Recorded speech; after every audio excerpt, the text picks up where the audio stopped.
Okay, so we're about to begin our demonstration in just a minute, but on behalf of the School of Fire Protection and the Student Association, it is my great pleasure to welcome you here this morning to witness this important fire safety demonstration.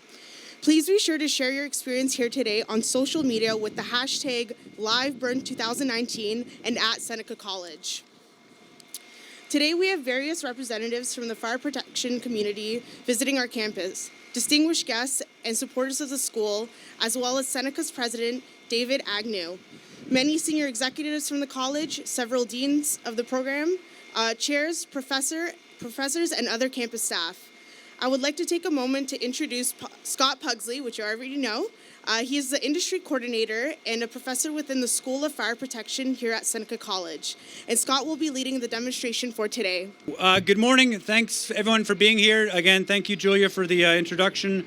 This is our 5th year hosting a live fire demonstration on campus. And I must say, where has the time gone? In 5 years, we've come so far with the development of this and engaging so many other different program areas and other student groups to participate to really make this event what it is now. I wouldn't have imagined that we would have had people looking through glass windows on the upper level across the bridge and all over. We've really grown this up really, really well. And for that, I certainly couldn't be prouder of the achievements of our Fire Protection Student Association as well as our fire technicians. To have completed almost five, we're doing really, really well. We do have this opportunity to share our knowledge about fire safety and pub ed, and really it's an important time to be able to do it. Across the board, in addition to the other welcomes, I wanted to take a moment to thank the Ontario chapter of the Canadian Fire Alarm Association, who is also holding an education symposium in our Great Hall. With Seneca and the CFAA, I'm estimating over 500 people again, which is I wish I had enough hot chocolate for everybody, okay?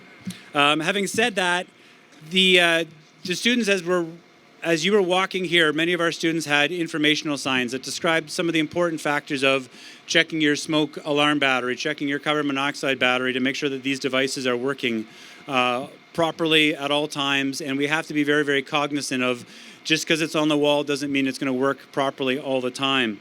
Last year in Ontario, it's really sort of frightening for me that there was a 23% increase in fire fatalities. There was over 101 people in Ontario passed away because of fire-related injuries and ultimately fatalities. So while we do events like this to increase people's public knowledge about our vulnerability for a fire event, I don't think we're really doing enough. If we've seen a 23% increase, and numbers in that range are quite staggering to think about it. Texting and driving is important, but I also think of these are some things that we can have an immediate intervention on to try to make things much better for ourselves. And really, from a perspective of our students, I really want you to hear this number. Over 4,000 fires have happened in dorms, sororities, and fraternities as per NFPA in the last 6 years. Over 4,000. So perhaps some of us here who are attending as students are amongst the select few who are even more vulnerable. The burn cells as we have them set up, if you just draw your attention to that for a moment, we've tried to have these set up to be virtually identical. They are staged, but they're not staged. We've got regular old furniture put in both. There is a working smoke alarm in both units, and one does have a fire sprinkler installed. We're hoping to have these replicated to be something similar that you might find in your own bedroom, your own lounge.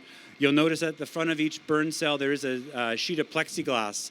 I think it would be rare to say that every room has a huge big opening in the front of it, so that plexiglass has been installed to give us some containment to make sure that the heat would stay in the room like it would in your normal bedroom. And also, just with how things end up igniting, we're going to see that really help to replicate what could happen in a small room and contents fire. This year, we also have 2 webcams that are as close as we could possibly put. If we warm up the webcams, that'll be great for some footage. Also, we've got a GoPro in there to put some immediate images online also. As some help, we've got Sports and Rec have loaned us their large timer. We've got a volunteer going to call out 30-second intervals on the timers, as well as a fire technician calling out temperature intervals so that we can recognize certain benchmarks for the growth of the fire. Because we'll see it, but we won't really get a sense for how hot it is until things start to really grow along. So from a time perspective and really from a perspective of temperature, when we're hearing these numbers be read out, just recognize that 100 degrees Fahrenheit is quite hot. Around 115, you're going to start to get first-degree burns. As you jump to 120, those first-degree burns turn to second-degree burns. So when you hear the quick escalation of the temperatures, anything over 200 degrees, unfortunately, the tissues in our lungs will have succumbed to those temperatures already. That'll happen at a surprising time. This will be my 31st burn I've done in my career, and I'm still surprised at how quickly they grow. I think we're ready for a burn, though. We don't want to hear me talk anymore. So I would ask that our ignition officer please prepare the non-protected burn cell. So what we're doing here is we're trying to replicate a real-world scenario. So I would ask that the ignition be started. And I want to sort of set the stage for us. Just imagine it's the end of a long week. We're on the verge of going into study break right now. So after a long week of assignments and tests, it's time to relax. You flop in your chair. But when you jumped in that big lounge chair, that cord and chair crimped up against a power outlet. It's a simple thing that could happen quite easily. So you flop in that chair to relax. That chair causes a problem. We've now got a smoke alarm activation pretty quickly, which is wonderful to be able to hear and see. 120 degrees Fahrenheit. So the growth of the fire is quite natural. There's nothing out of the ordinary with this. The products of combustion that are being created are hydrogen cyanide, phosphine, carbon monoxide, carbon dioxide. 30 seconds. The products of combustion here, folks, are quite dangerous and are going to hurt you. So in this protected cell, we have a fire sprinkler that's installed at the ceiling to just make people aware about some of the myths about fire sprinklers. They could be something as aesthetically pleasing or as simple as a concealed sprinkler head, or something as simple as a small pendant-style sprinkler head like this. They're individually temperature activated, so it's not like the entire house's sprinkler system would operate, nor the entire school's wing of a building operate. And now we have a fire sprinkler operate. Now, as we see this, the fire sprinkler water is being dispensed across the ceiling. We're having immediate cooling to the ceiling area. So what just happened is flashover. I'm going to ask our pre-service students, please extinguish this fire. Now, the tactics that they're using would be typical for any other fire department in the world, for that matter. The typical response time for an area fire department is somewhere in the range of 7 to 10 minutes. So if I was hearing that timer correctly, we had a complete flashover in just under 2 minutes. We're now noticing that the smoke at the ceiling level is nowhere near as dark and as dangerous as prior. And if you consider that in a fire scenario, we've got a fire department that will be responding in still 6 to 8 minutes.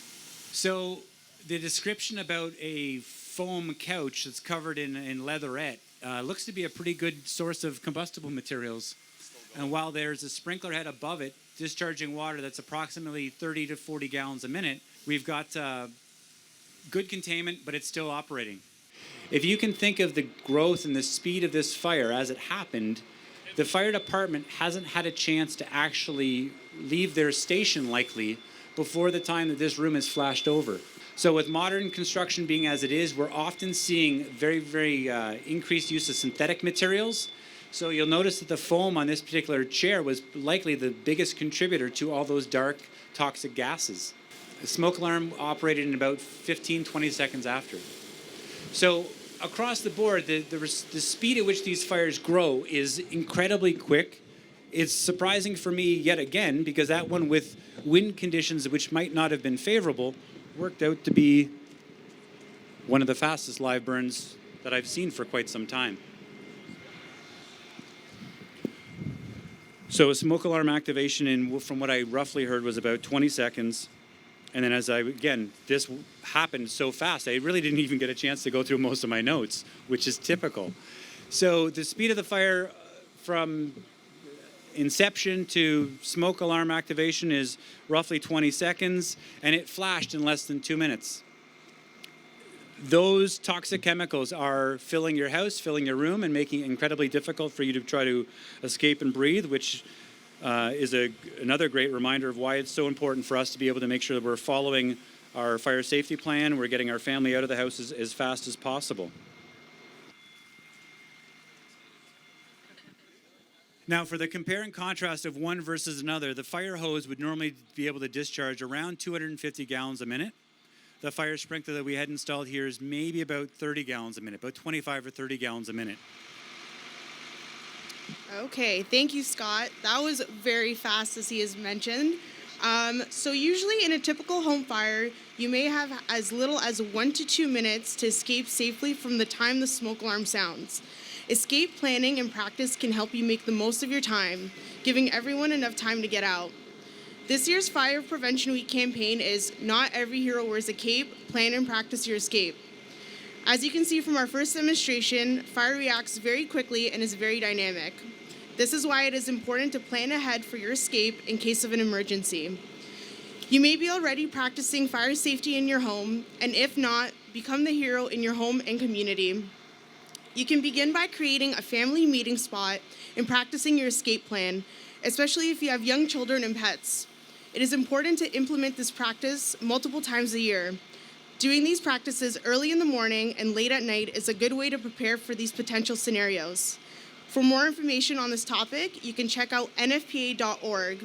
And at this point, I'm going to bring it back to Scott. Great job.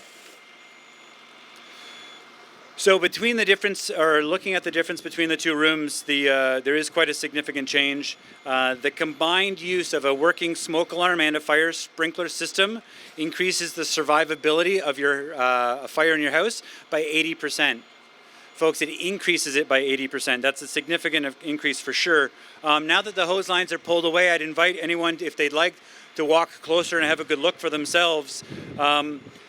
I do want to just take a moment to thank Seneca Events, Seneca, the media group, our AV folks, Sports and Recreation for the contribution of the screen, for an event that takes months to plan and in its final week, tons of hours to put together. I want to make sure that I thank everyone, and certainly if I haven't mentioned you specifically, thank you. Please, folks, have a good look forward, and remember the importance of having working smoke alarms within your houses, as those are our first and often only line of defense. Thank you very much. Yeah, my bed sheets were